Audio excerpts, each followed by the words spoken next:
ഈ തവണയും നിയമസഭാ തെരഞ്ഞെടുപ്പിൽ ഭീകര സംഘടനയായ SDPIയുടെ പിന്തുണ CPM-ന് തന്നെയാണ്. SDPI സ്ഥാനാർത്ഥികളെ നിർത്താത്ത മണ്ഡലങ്ങളിലായിരിക്കും രഹസ്യമായുള്ള പിന്തുണ. രമ്യ ദാസ് കൂടി ചേരുകയാണ്. രമ്യ, ഇതിൽ വലിയ അത്ഭുതമൊന്നുമില്ല. കാരണം കഴിഞ്ഞ കുറേ തെരഞ്ഞെടുപ്പുകളിൽ ഭീകര സംഘടനയായിട്ടുള്ള SDPI അവർക്ക് സ്ഥാനാർത്ഥികൾ ഇല്ലാത്തതും ഉള്ളതുമായ മണ്ഡലങ്ങളിൽ CPM-നെ സഹായിക്കുന്നുണ്ടായിരുന്നുവെന്ന് SDPI-കാർ തന്നെ തെളിവ് സഹിതം പറഞ്ഞതാണ്. അപ്പോൾ ഈ തവണ ഈ ഭീകര സംഘടന സ്ഥാനാർത്ഥികളെ നിർത്താത്ത സ്ഥലങ്ങളിൽ അവരുടെ വോട്ടുകൾ കൃത്യമായിട്ട് CPM-ന് കൊടുക്കാനാണോ ഇപ്പോൾ ധാരണയിലെത്തിയിരിക്കുന്നത്?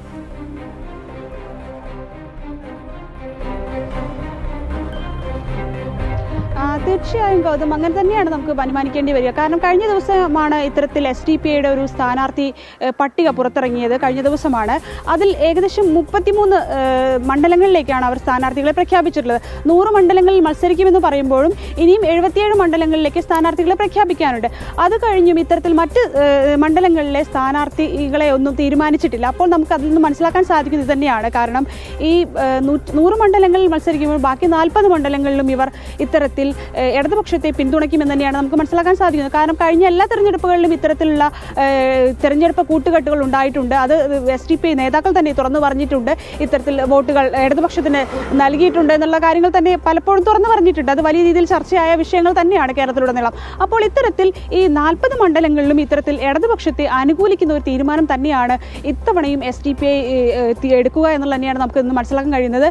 കാരണം കഴിഞ്ഞ ദിവസം നടന്ന ഈ ഒരു സ്ഥാനാർത്ഥി പട്ടിക പ്രഖ്യാപിക്കുമ്പോൾ നേതാക്കളുടെ ഒരു സ്റ്റേറ്റ്മെന്റ് തന്നെ ഈ വിഷയവുമായി ബന്ധപ്പെട്ടുണ്ടായിരുന്നു. കാരണം കൃത്യമായി തന്നെ ഇടതുപക്ഷത്തെ അനുകൂലിച്ചുകൊണ്ടാണ് നേതാക്കൾ ഉൾപ്പെടെ സംസാരിച്ചത്. കാരണം പിണറായി വിജയനെ പോലെ ഒരു നേതാവിനെ ഉയർത്തിക്കാട്ടിക്കൊണ്ട് തെരഞ്ഞെടുപ്പിനെ നേരിടാൻ ഇടതുപക്ഷത്തിന് കഴിയുന്നു, ഇത്തരത്തിലൊരു ഭരണവിരുദ്ധ വികാരം സംസ്ഥാനത്തുടനീളം നിലനിൽക്കുന്നില്ല തുടങ്ങിയ ഇടതുപക്ഷത്തെ അനുകൂലിച്ചുകൊണ്ടുള്ള ഒരു സ്റ്റേറ്റ്മെന്റ് തന്നെയായിരുന്നു ഇന്നലെ നേതാക്കൾ ഉൾപ്പെടെ പറഞ്ഞിരുന്നത്. ഈ വിഷയവുമായി ബന്ധപ്പെട്ട് ചേർത്ത് വായിക്കുമ്പോൾ നമുക്ക് മനസ്സിലാക്കാൻ സാധിക്കുന്നത് തന്നെയാണ്. കാരണം കഴിഞ്ഞ എല്ലാ തെരഞ്ഞെടുപ്പുകളിലും SDPI പിന്തുടർന്നു വന്ന ഒരു രീതി ഉണ്ട്. ഇത്തരത്തിൽ ഇടതുപക്ഷത്തോട് ചേർന്ന് നിന്നുകൊണ്ട് അല്ലെങ്കിൽ ഇടതുപക്ഷത്തിന് വോട്ട് നൽകിക്കൊണ്ട് അവരെ അനുകൂലിച്ചുകൊണ്ട് ഒരു തീരുമാനമെടുക്കുക അല്ലെങ്കിൽ അത്തരത്തിലൊരു തെരഞ്ഞെടുപ്പ് തന്ത്രം കൊണ്ടുപോകുക എന്നുള്ളത് അത് തന്നെയാണ് ഇത്തവണയും ഇവിടെയും കൈക്കൊള്ളുന്നതിനെയാണ് നമുക്ക് മനസ്സിലാക്കാൻ സാധിക്കുന്നത്.